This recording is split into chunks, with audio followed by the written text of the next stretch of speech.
In a quiet English town nestled between rolling hills and timeless cobblestone streets, Emily, a passionate bookshop owner, lived a simple yet beautiful life. She had always believed in love, not the fleeting kind, but the kind that lasted, the kind she'd read about in Jane Austen novels and watched unfold in films like Pride and Prejudice and The Notebook. One rainy autumn afternoon, as the golden leaves danced across the pavement, a traveler stepped into her bookstore. His name was Daniel, a charming and thoughtful writer from New York, visiting England for inspiration.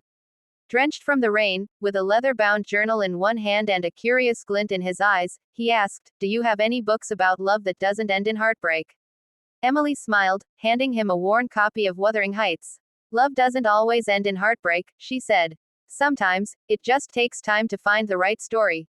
And so began theirs. Like Before Sunrise, their connection was instant, conversations stretched into hours, laughter echoed through narrow book aisles, and every meeting felt like a scene from a movie. They visited tea gardens, explored castles, and strolled along riversides that reminded them of scenes from Atonement and Notting Hill.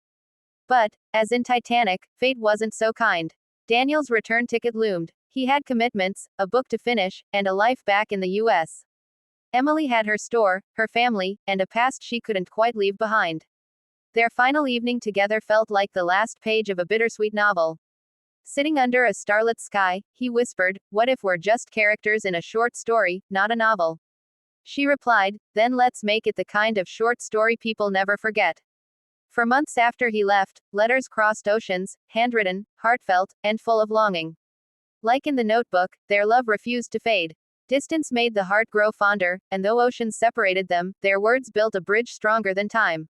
A year later, on the anniversary of the day they met, Daniel returned, not as a traveler, but as a man who had found his forever.